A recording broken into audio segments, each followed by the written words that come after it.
की शुरुआत में करता हूं गौरव मिश्रा जी, आज आपके साथ आज जो कुछ राजधानी दिल्ली की सड़कों पर हुआ है इसके मायने क्या समझे जाएं। और अभी भी कहा यह जा रहा है कि एक सोची समझी साजिश के तहत आंदोलन को बदनाम करने की रणनीति है। गौरव मिश्रा जी, आपका पहला रिएक्शन चाहूंगा। देखिए, इस पूरे विषय को भटकाने के लिए इस तरह के बयान दिए जा रहे हैं, जबकि पूरी की पूरी जिम्मेदारी किसान संगठनों के ऊपर है।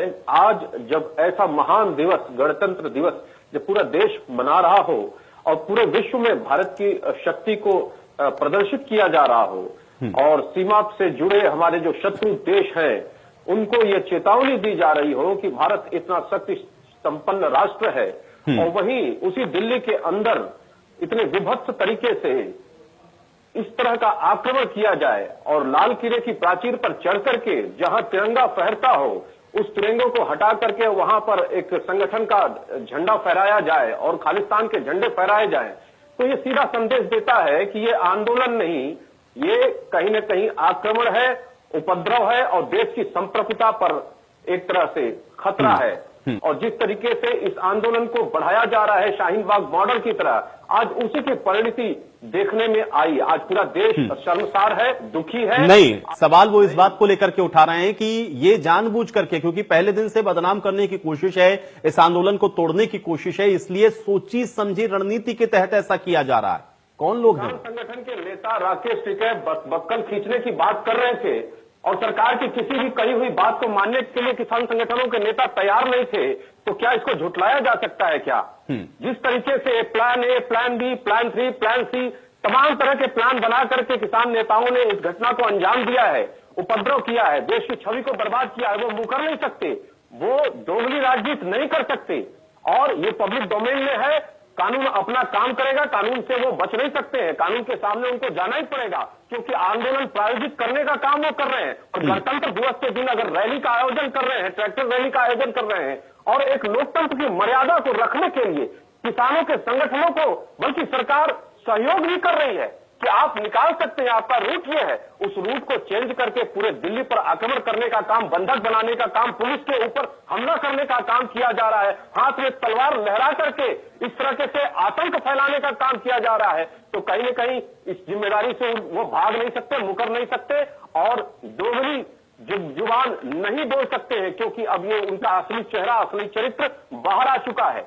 भारतीय जनता पार्टी के प्रवक्ता हैं हमारे साथ, मैं उनसे जवाब ले लेता हूं। गौरव मिश्रा जी, ऐसे अवसर पर अगर कैसे वहां पर सुरक्षा व्यवस्था को तोड़ते हुए, धता बताते हुए प्राचीर तक पहुंच करके झंडा फहरा दें, तो सवाल तो प्रशासन के ऊपर भी उठेगा कि कैसे नहीं रोक पाए।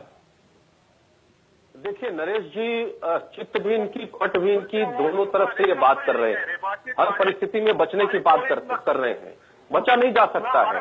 देखिए जिस तरीके से एक साजिश जो अब उभर करके आ रही है, जिससे लग रहा है कि दिल्ली को जलियांवाला बाग बनाने की एक पूरी योजना थी और ये लोग ऐसा चाहते थे कि पुलिस रिटेलिएट करे, और पुलिस जिस तरीके से रिस्ट्रेन गौरव मिश्रा जी, ये सवाल तो आपसे भी पूछा जाएगा ना, आपका से जिस तरीके से बैरिकेड्स को उड़ाया गया है वो वीडियो में साफ देखा जा सकता है, किस तरीके से रूट को डाइवर्ट करके तलवार लहराते हुए प्रवेश किया गया है, वो साफ देखा जा सकता है।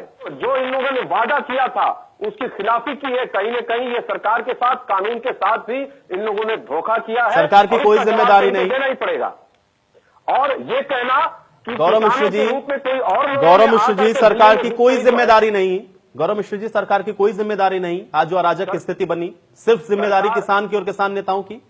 बिल्कुल, जिस तरीके से किसान, जिस तरीके से शाहीन बाग का आंदोलन चलाया जा रहा था सड़कों पर, ठीक है, पूरे लोकतंत्र नियमों को धक्का बताते हुए, ठीक है, तरीके से जिम्मेदारी तो तय होगी गौरव मिश्रा जी, और तय होनी चाहिए, और सामूहिक। गौरव मिश्रा जी, जवाबदेही दोनों की है बराबर से, के साथ संवाद कर रही है, 2 कदम आगे बढ़ करके प्रयास कर रही है। और ये कहना कि सरकार ने सहयोग नहीं किया है, सरकार ने उनके बहुत सारे संशोधनों को स्वीकार भी किया, यहां तक कि 1.5 वर्ष तक के लिए इसको स्थगित करने का भी प्रस्ताव सरकार ने दिया।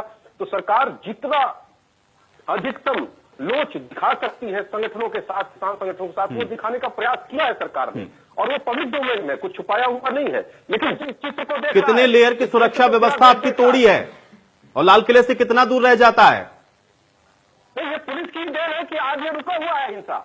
आज पुलिस ने कंट्रोल किया, सिर्फ 10 मिनट 15 मिनट के अंदर में पूरी स्थिति को अपने काबू कर लिया। ये पुलिस की ही सराहना करनी चाहिए। और जिस तरीके से रिस्ट्रेन किया है पुलिस ने, उसकी सराहना करनी चाहिए। ये तैयारी नहीं होती तो ये संभव नहीं हो सकता, तब स्थिति और भी बिगड़ जाती। तब तो सिविलियंस के ऊपर भी ये अटैक करते। ये आंदोलन हिंसक रूप पकड़े, उसके दबे पांव तैयारी भी इन संगठनों की है, चल रही है, और सरकार भी इन बातों को समझ रही है, इनपुट भी है।